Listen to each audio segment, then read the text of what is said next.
Hello friend, welcome to my YouTube channel.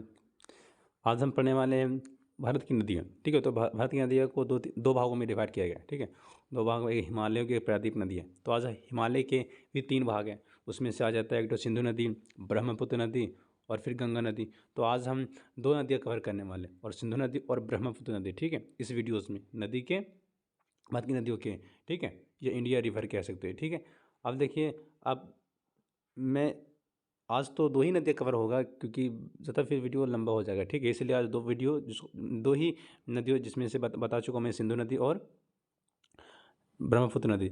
और देखिए, मैंने इससे पहले मैं एक वीडियो अपलोड कर चुका हूँ, जिसमें से आपको मैं बता चुका हूँ कि भारत की पोजीशन, भारत में जितने भी राज्य, उसकी पोजीशंस क्या है। ठीक है, अरुणाचल प्रदेश, पश्चिमी जम्मू कश्मीर, उसकी पोजीशन, अगर वो सब अगर आपको याद रहेगा ना, तो फिर आपको मैप में ये जानने में, आपको फिर मैप में ये तकलीफ नहीं होगा कि ये नदियाँ कहाँ से निकल रही। ठीक है, यानी कि झेलम नदी या चेनाब नदी कहाँ से निकल रही, उसके स्टेट क्या है, याद करने की ज़रूरत नहीं पड़ेगा, अगर आपको पोजीशंस याद रहेगा। ठीक है, और मैं ये भी कह सकूँ कि आपको अगर नदी वगैरह याद कर, ज्योग्राफी याद करना है आपको, नदी, रिवर, मिट्टी या किसी प्रकार के, तो आपको स्टेट के पोजीशंस याद रहना ज़रूरी है। ठीक है, आपके लिए इजी हो जाएगा याद करना। ठीक है, तो चलिए स्टार्ट करते हैं।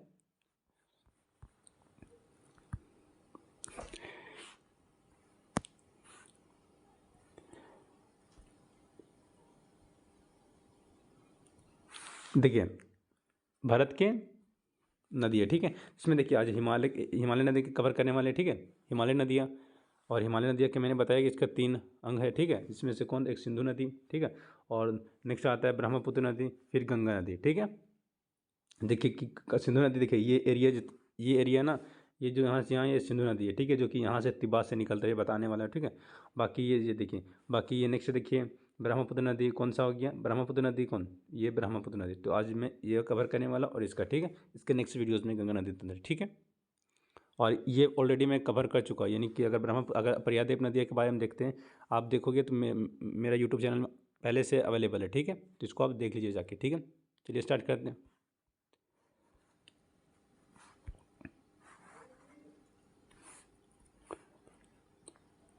सिंधु नदी। ठीक है, अब देखिए, सिंधु नदी के क्या क्या इम्पोर्टेंट पार्ट इसका ये होता है कि ये कहाँ से निकलती हैं और ये कहाँ जाके गिरती है। ठीक है, ये ज़रूरी। तो देखिए, सिंधु नदी क्या है। सिंधु नदी देखिए कहाँ से निकलती है, मानसरोवर झील से, जो कि कहाँ, तिब्बत यानी चीन में स्थित है। ठीक है, यहाँ से निकलती है, और यहाँ से निकलते हुए ये सीधे जाती है कहाँ से, यानी कि ये लद्दाख से प्रवेश करती है। लद्दाख से प्रवेश करके यहाँ पे जाके अरब सागर में गिर जाती है। ठीक है, देखिए, सिंधु नदी करती, और याद रखिएगा, ये कहाँ से, ये लद्दाख से प्रवेश करती। पूछा जाता है कि सिंधु नदी होते है वो कहाँ से प्रवेश करती है, भारत के किस राज्य से, तो यानी किस स्टेट से, तो लद्दाख से। ठीक है, ये आ गया। अब देखिए, इसका सहायक नदी है, इसके सहायक नदी कौन सा है, देखिए, इसके सहायक नदी, सबसे बड़ी सहायक नदी है वो चेनाब नदी। चेनाब नदी होती है इसकी सबसे बड़ी सहायक नदी है, जो कि देखिए कहाँ से, जो कि कहाँ से निकलती है चेनाब नदियाँ। देखिए, चेनाब नदी कहाँ से निकलती है। ठीक है, अभी मैं इसके बारे में डिस्कस करूँगा। अभी ये समझ लीजिए कि कहाँ से क्या क्या निकलती है। देखिए, चेनाब नदी, फिर इसका क्या, अगर सिंधु नदी का सबसे अगर बड़ी सहायक नदी तो कौन सा है, वो चेनाब नदी। देखिए, अब चेनाब नदी की भी सहायक नदी है, बाकी अब सब जितना भी नदी मिलेंगे वो सब चेनाब नदी में मिलेगा। ठीक है, देखिए, फिर ये यहाँ से अब झेलम नदी, देखिए झेलम नदी, फिर इसके सहायक नदी यहाँ पे मिलती है आके। फिर उसके बाद आता है व्यास नदी, इसके बाद आता है रावी नदी। रावी नदी यहाँ से निकलती है, और जाके फिर ये भी जाके चेनाब नदी में मिलती है। फिर अगर व्यास नदी का बात करें, ये भी है, लेकिन ये व्यास नदी इकलौता नदी है जो कि क्या चीज़, भारत से निकलती है, और भारत में ही उसका संगम भारत ही है। ठीक है, और फिर देखिए, सतलुज नदी, एक सतलुज नदी ये होता है कि ये चीन की, यानी कि ये तिब्बत से निकलता है। ठीक है, मानसरोवर झील से ये भी निकलता है, और सीधे ये जाके कहाँ मिल जाती है, ये भी जाके चेनाब में मिल जाती है। ठीक है, तो एग्जामिनेशन में ये पूछा जाता है कि सिंधु नदी का सबसे बड़ी सहायक नदी कौन सी है, ये सबसे लंबी सहायक नदी कौन सी, चेनाब नदी। ठीक है, देखिए, चेनाब नदी है। ठीक है, ये हो गया। और कौन कौन सी नदी है जो भारत से, जो चेनाब, जो तिब्बत से आ रही है, तो इसमें से दो नदी है, एक तो चेनाब नदी जो आ रहा है तिब्बत से, और एक तो सिंधु नदी। ठीक है, बाकी सब भारत में निकल रहे हैं, और बाकी फिर पाकिस्तान में जाके मिल रहा है। ठीक है, तो चलिए अब देखते हैं। देखिए, सिंधु नदी। ठीक है, देखिए, ये इसका उद्गम अगर बात किया, ये कहाँ से निकलता है, तो ये मैंने बता चुका कि कहाँ से, तिब्बत के मानसरोवर झील से निकलती है। ठीक है, और इसके मुहाना, यानी ये कहाँ गिरती है, तो ये अरब सागर में गिरती है, यहाँ पे अरब सागर, यहाँ पे आके ये गिरती है। ठीक है, और देखिए फिर इसके बारे में पढ़ते और देख लेते थे। देखो सिंधु नदी वो तीन देशों में होकर बहती है, जिसमें से चीन, भारत और पाकिस्तान। ठीक है, देखिए ये तो मेरा, चलिए ये तो मेरा भारत है, ये पाकिस्तान रहा और ये चीन, तो तीन देशों से बहती है। ठीक है, फिर देखिए जो सिंधु नदी हो गई चीन के तिब्बत में, कहाँ तिब्बत में मानसरोवर झील से निकलकर भारत के बोले चुका में लद्दाख से प्रवेश करती और फिर यहाँ से ये पाकिस्तान से होते हुए अरब सागर में जाकर गिर जाती है, पाकिस्तान से होते हुए अरब सागर में जाकर गिर जाती है। और देखिए फिर यहाँ क्या कह रहा है कि सिंधु नदी तंत्र में दो तिब्बत से आती है, यानी कि सिंधु नदी दो ही तिब्बत से आते हैं, एक सिंधु नदी, एक सतलुज नदी। मैंने बता चुका था कि तिब्बत नदी से दो नदियाँ निकलती है, एक सतलुज नदी था और एक सिंधु नदी था। और बाकी देखिए, और जो सिंधु नदी इंपॉर्टेंट है कि जो सिंधु नदी के दाएं तट पर होते हैं वो लेह शहर स्थित है, यानी देखिए यहाँ पे जो है, यहाँ पे जो लेह शहर स्थित है, ठीक है, जो कि लद्दाख में है। ठीक है, और फिर ये देख लेते हैं इसके सहायक नदियाँ कौन कौन से हैं। देखें इसका सहायक नदी एक झेलम है, चेनाब है और रावी है और व्यास और सतलुज। अब इसके बारे में एक एक करके डिटेल में पढ़ेंगे। ठीक है, तो चलिए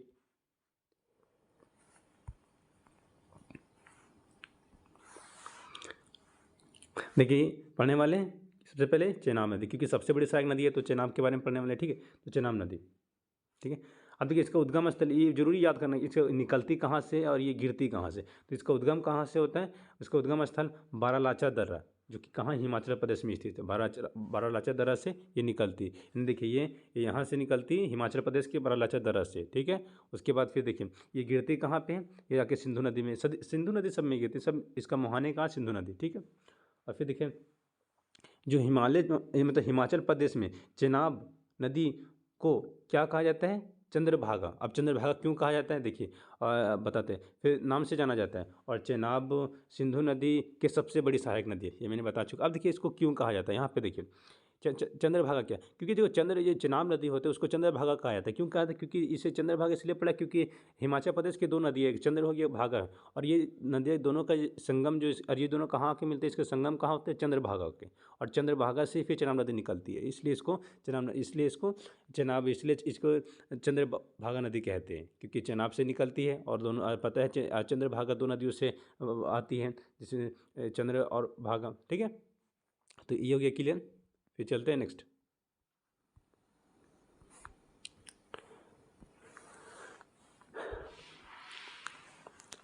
देखिए इनमें आपको दो ही चीज़ याद करना है, इसको नदी का उद्गम स्थल, इसका कहाँ से निकल ली है और ये कहाँ जाके डूबी है। ठीक है, ये दोनों याद रखना है, कहाँ जाके गिरी है। ठीक है, ये दोनों आपको याद करना है। ठीक है, तो चलिए अब देखिए झेलम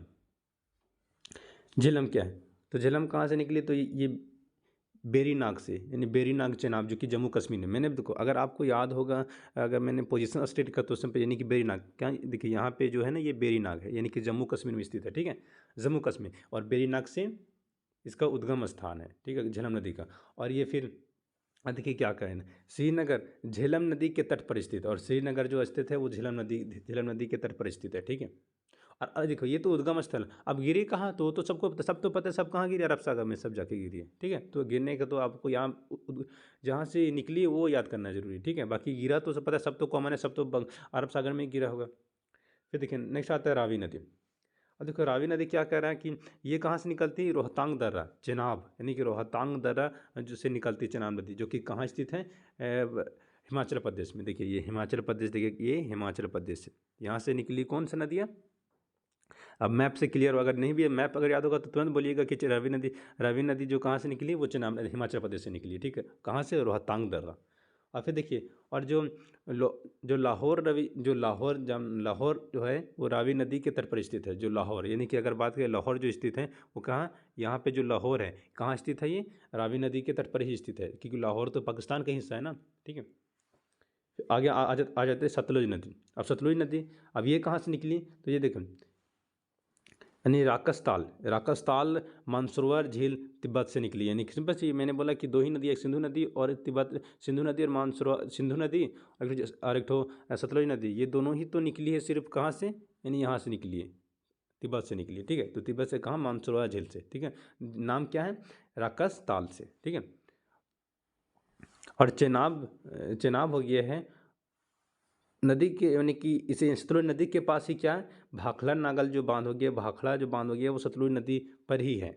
ये इंपॉर्टेंट है कि बोल सकते हैं कि भाखड़ा नागल कहाँ पे, भाखड़ा जो बांध हो गया कहाँ पे, सतलुज नदी पर ही स्थित है। फिर नेक्स्ट आता है रावी नदी, नहीं सॉरी व्यास नदी। अब देखिए व्यास नदी की बात की तो व्यास नदी और ये कहाँ से निकलती है, ये रोहतांग दर्रा वही सेम है जो रावी नदी निकलता है। जो रावी नदी जहाँ से निकलता है वो भी देखिए, क्योंकि ये देखो यहाँ पे इसका नियरेस्ट है, देखिए यहाँ पे बात करें रावी नदी और यहाँ से व्यास नदी, तो ये जो एरिया है वो कौन सा एरिया है, ये हिमाचल प्रदेश का एरिया है। ठीक है, मैंने बता चुका आपको, तो यानी कि ये हिमाचल प्रदेश से निकलती है सेम, रोहतांग दर्रा से निकलती है। और ठीक है, और ये सतलुज नदी का क्या है, अब ये तो सतलुज नदी में आके मिलती है ना। देखिए ये सतलुज नदी सब सतलुज नदी में मिल रही है, अगर ये सतलुज नदी में, रावी नदी भी सतलुज में मिल रही है। ठीक है, देखिए सतलुज में आकर ये मिल रही है। ठीक है, क्योंकि सतलुज, ये सतलुज में मिल रही है, यानी कि देखो ये आके व्यास नदी सतलुज में मिल रही है, वो तो सभी तो कितना मिल रहे थे, चनाब में मिल रहे थे, लेकिन ये तो सतलुज में, इसलिए इसके सहायक नदी होते वो सतलुज है। ठीक है, अगर सतलुज नदी, ठीक है, देखो ये सतलुज नदी है और ये कहाँ मिल रही है कि, देखो ये जो चनाब नदी यहीं पे आके, ब्यास नदी यहीं पे मिल रहा है ना, सतलुज नदी में मिल रहा है। ठीक है, फिर नेक्स्ट चलते हैं, इसमें देखिए ये इंपॉर्टेंट कहाँ कि पंजाब के जो हरीके क्षेत्र है, यानी कि पंजाब की इंपॉर्टेंट, पंजाब के जो हरीके, पंजाब देखिए यहाँ पे पंजाब के, यहाँ पे पंजाब है, तो पंजाब के हरीके क्षेत्र में सतलुज नदी और व्यास नदी का संगम होता है। यानी कि जहाँ पे जो सतलुज नदी और व्यास नदी मिलते हैं वहाँ पे क्या होता है, वहाँ से हरीके क्षेत्र में मिलते हुए दोनों नदियाँ, जहाँ व्यास नदी और सतलुज नदी, और वहाँ और वहीं से क्या होता है, वहाँ से इंपॉर्टेंट, रुकिए थोड़ा सा, और वहीं से भारत की सबसे लंबी नहर जिसको इंदिरा गांधी नहर निकलती है। ठीक है, इंदिरा गांधी नहर जो कि भारत की सबसे बड़ी नहर है। ठीक है, वो कहाँ से निकलती है, वो जब जहाँ संगम होती है किसके, सतलुज और व्यास नदी का संगम होता है। ठीक है, अब देखिए इसको अब थोड़ा इरेज करके बताते हैं। ठीक है, देखिए यहाँ मिलती है व्यास नदी और सतलुज नदी, और यहीं से क्या होता है, यहीं से जो निकलती है इंदिरा गांधी सागर निकलती है, इंदिरा गांधी नहर यहीं से निकलती है जो कि भारत की सबसे बड़ी नहर है, ये जो निकलती है वहीं से निकलती है। ठीक है, अब चलते हैं नेक्स्ट।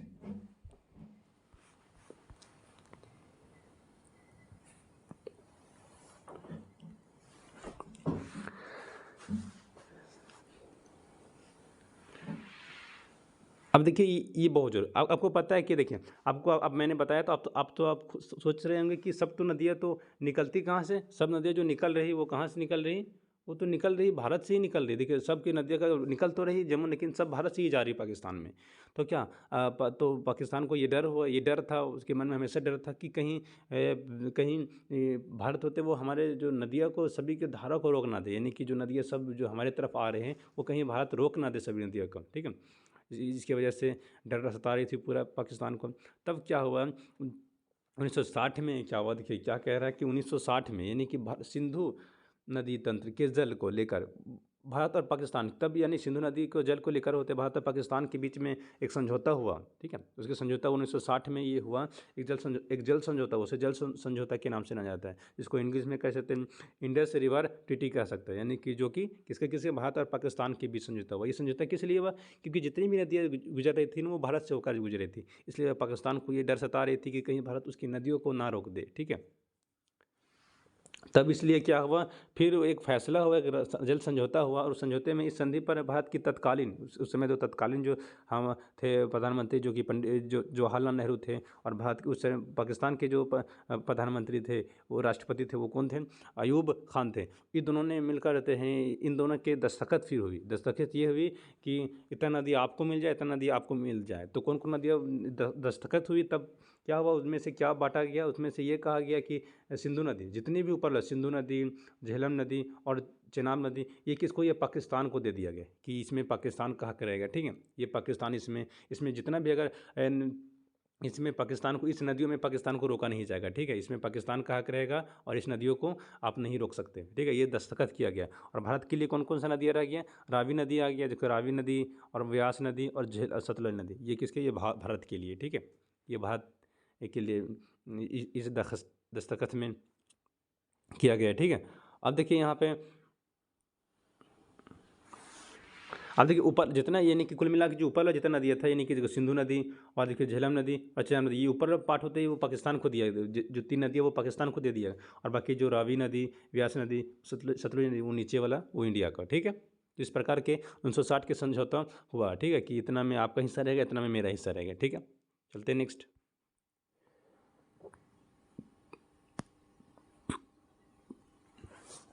अब आते हैं ब्रह्मपुत्र, जो ब्रह्मपुत्र नदी के बारे में। ठीक है, जो कि ये भी बहुत इम्पोर्टेंट है। इसका भी उद्गम कहाँ से होता है? इसका भी उद्गम होता है आपके तिब्बत से, यानी कि मानसरोवर झील से ही होता है। ठीक है, चीन से। अब देखिए जब ब्रह्मपुत्र नदी में, नदी भी तिब्बत से, मैंने बोला वो भी तिब्बत से निकलती है, मानसरोवर झील से निकलती है, उसके पास से निकलती है।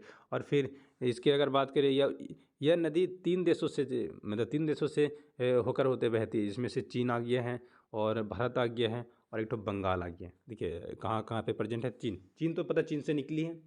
अब सीधे ये आकर, ऐसे ही आकर ये देखिए यहाँ पे प्रवेश कर रहा है। ठीक है, ये प्रवेश कर रहा है कहाँ से, ये भी आपको याद रखना है। ठीक है, और फिर देखिए, और फिर यहाँ से आकर ये कहाँ से, ये पता है, तो ये अरुणाचल प्रदेश है, अरुणाचल प्रदेश से फिर ये एरिया असम है, यहाँ से यहाँ अरुणाचल प्रदेश था, ये असम था, और असम से होते हुए फिर ये पश्चिम बंगाल था, ये पश्चिम बंगाल से फिर होते हुए ये कहाँ गिर जाती है? जाके बंगाल की खाड़ी में गिर जाती है। ठीक है, तो क्या देश हो गया?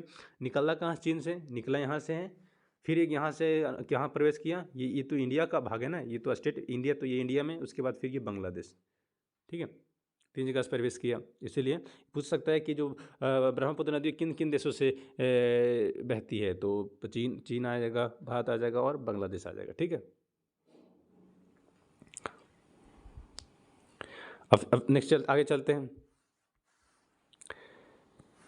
जो ब्रह्मपुत्र की कुल लंबाई की बात करें, इसका टोटल लंबाई हो गया 2900 किलोमीटर है। ठीक है, पर अगर भारत में इसका लंबाई देखा जाए कि किसी भारत में इसकी लंबाई क्या है, यानी कि बात करें अगर यहाँ से, यानी कि यहाँ से बात करें और यहाँ के बीच इसका, यहाँ के बीच इसका लंबाई क्या है? ठीक है, तो इसका लंबाई कितना है यहाँ से यहाँ बीच?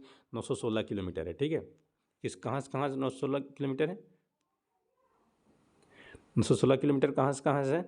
देखिए यहाँ से जो है ना, यहाँ से लेकर यहाँ तक है, जो कि सिर्फ भारत के एरिया है, कितना है? वो 916 किलोमीटर है। ठीक है, आगे कहता है कि देखिए जो ब्रह्मपुत्र भारत की सबसे चौड़ी नदी है, और सबसे चौड़ी, अगर बात करें चौड़ाई की बात करें, ये इसका बात करें, ये चौड़ाई में तो ये सबसे ज़्यादा, इसका चौड़ाई बात करें तो ये चौड़ाई ज़्यादा है। ठीक है, इसका और अनदर नदी के कंपेरिजन में इसका चौड़ाई होते हैं वो बहुत ज़्यादा है। सबसे चौड़ाई किसका है? ब्रह्मपुत्र नदी का ही। ठीक है, भारत में। और फिर देखिए, और इसके कुछ अन्य नदी है। ठीक है, अन्य नदी है कि अन्य नाम, और कुछ मतलब इनके अलग अलग, जब ये ब्रह्मपुत्र नदी बहती है, तो अगर ये असम में बहती है तो इसको कुछ और नाम से पुकारा जाता है, ये बांग्लादेश में बहती है तो कुछ और नाम से, ये चीन में रहती है तो कुछ और नाम से पुकारा जाता है। ठीक है, तो चलिए क्या क्या नाम से पुकारा जाता है, किन किन देशों में, किन किन स्टेटों में। ठीक है, तो चलिए देखते हैं। तो देखिए अगर तिब्बत में नदियों को क्या कहा जाता है? यारलुंग नदी, ये सांगपोर जो नदी है, यानी कि यारलुंग सांपो किसको कहा जाता है? संगापो किसको कहा जाता है? तिब्बत को कहाँ? चीन में कहा जाता है। ठीक है, याद रखिए कि यारलुंग संगापो कहाँ किसको कहा जाता है? या ब्रह्मपुत्र की नदी को कहा जाता है तिब्बत में। और अगर अरुणाचल प्रदेश में क्या कहा जाता है? दिहांग। ठीक है, और असम की बात करें तो ब्रह्मपुत्र नदी कहा जाता है। ठीक है, और बांग्लादेश में बात करें तो बांग्लादेश में क्या कहा जाता है? यानी कि यहाँ पे क्या कहा जाता है? ब्रह्मपुत्र नदी को जमुना। ठीक है, जमुना सुने होंगे, जमुना। अगर जमुना नदी बोला जाएगा तो ये नहीं कि कोई और नदी का बात करे, वो ब्रह्मपुत्र को ही बात किया जा रहा है। ठीक है, लेकिन वो किस में, वो बंगाली में कह रहे हैं जमुना। ठीक है, देखिए और कहाँ पे गिरती, देखिए ये ना, ये देखो अब इधर से आ रहा है, ये नदी यहाँ से आ रही है, यहीं से आ रही है, देखो यहाँ पे ये बंगाल की खाड़ी, ये यहाँ पे आके गिरती है। ठीक है, फिर चलते हैं नेक्स्ट। ये जानना बहुत, क्योंकि पूछा जाता है एग्जामिनेशन में, बार बार इसको क्वेश्चन पूछा जाता है। देखिए ये नदियाँ जो मिल रही हैं, याद रखिए, ये किधर है? ये मिल रहे हैं बाएं की ओर मिल रहा है, ये जाके बाएं ओर मिल रहा है, और ये याद रखिए ये दाएं ओर मिल रहा है। कोई नदियाँ बह रही है ऐसी आ रही हैं, तो देखो ये जो मिलेगी ना, ये देखिए ये बाएं ओर में, यानी दाएं ओर आके मिलेगी, और ये बाएं ओर जाके मिलेगी। ठीक है, तो याद रखिएगा। ठीक, याद रखिएगा। अब चलते हैं कि कौन कौन सा नदियाँ होते हैं बाएं ओर जाके मिल रही है। देखिए बाएं की, देखो यानी कि दिबांग जो नदी होते हैं वो बाईं ओर जाके मिलती है, यानी कि देखो बाईं ओर ऐसी आकर ये मिलती है, ठीक है, याद है, बाईं की ओर चलती है। फिर नेक्स्ट आता है अगर लोहित नदी होती है, जिसको खूनी नदी भी इंपॉर्टेंट है, बोल सकते हैं एग्जामिनेशन में कि खूनी नदी होती है को किस नदी से किस नदी को जाना जाता है, तो लोहित नदी को खूनी नदी के नाम से जाना जाता है, ठीक है, जो कि कहाँ से ये बाईं ओर मिलती है जाके, ठीक है, ब्रह्मपुत्र नदी में। और फिर देखें यानी कि धनसिरी नदी होते हैं, ये भी जाके वो बाईं ओर मिलती है, ठीक है। और एक ठो और रहते हैं जो कोपिली नदी होगी, ये भी बाईं ओर जाके मिलती है, ठीक है। अब इसको याद करने का तरीका बताऊंगा, ठीक है। पहले अब आ जाते हैं जो नदी दाएं ओर जाके ब्रह्मपुत्र नदी में मिलती है, उनमें से कौन कौन नदी है जी देखिए, उसमें से आ जाता है यानी कि सुबनसिरी नदी होते हैं, जो कि दाएं ओर आके मिलती है किस नदी में जाके, ब्रह्मपुत्र नदी में आके मिलती है, ठीक है। उसी प्रकार के देखिए आ जाते हैं मानस झील होगी, मानस नदी, और फिर बोलते हैं संकोश नदी और एक तीस्ता नदी, ये सब कहाँ, ये सब दाएं और आकर मिलती है ब्रह्मपुत्र नदी में, ठीक है। इनमें से एक इम्पोर्टेंट पार्ट क्या है, देखिए ये क्या है, एक तो द्वीप है, ठीक है, सबसे बड़ा द्वीप है, देखिए इसमें इंपॉर्टेंट है, इसको याद रखिएगा। दुनिया का सबसे बड़ा नदी द्वीप, यानी सबसे बड़ा नदी द्वीप अगर है तो वो मांजुली है, मांजुली है, कौन, मांजुली, जो कि ब्रह्मपुत्र नदी पर ही है, जो कि आसाम में है, ठीक है, याद रखिएगा। पूछ सकता है कि जो नदी द्वीप, सबसे बड़ी नदी द्वीप कौन सा है, जो मांजुली नदी द्वीप सबसे बड़ा द्वीप जो कि यहाँ स्थित है, यहाँ पे कौन है, यहाँ पे आसम, यानी आसम, और इसे आसम, और वो आसम में इसे आसम एक आसम से इसे पुकारा जाता है, यानी आसम द्वीप भी नाम से भी इसे पुकारा जाता है, ठीक है, ये आसम में है, ठीक है। अब देखिए इसको याद करने का तरीका देखिए बहुत फनी है, ठीक है। देखिए मान लेते हैं, देखिए आपके फ्रेंड है, सुनिए, आपके फ्रेंड है, ठीक है। अब आपके फ्रेंड है, अब अपने फ्रेंड में यहाँ पे देखिए, चलो इसको नदी, ये नदी है, ठीक है, चलिए एक नदी है, ठीक है, एक नदी यहाँ पे।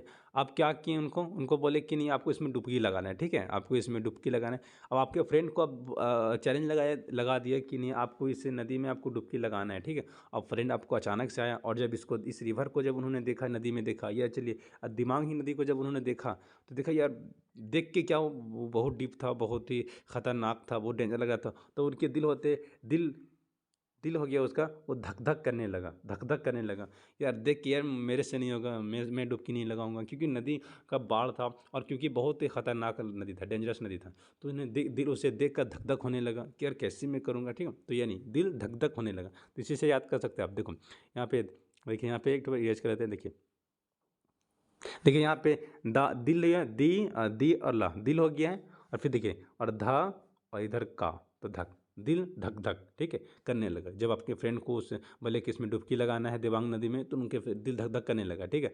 अब देखिए, तो ये तो पता है कि दिल धक धक करने लगा, अब कहाँ पे किस और बहती वो भी याद करना। देखिए आपका दिल कहाँ किस साइड होते हैं, आपका दिल किधर होते हैं, तो आपका दिल होते हैं वो बाएं साइड होते हैं, ठीक है, बाएं से, यानी कि बाएं और, आपको बाएं और यानी कि राइट, यानी कि बाएं और आपके, तो याद रखना ये जितनी भी नदियाँ हैं वो बाईं ओर बहती हैं, ठीक है। तो आज इतना ही, फिर मिलते हैं नेक्स्ट वीडियोज़ में।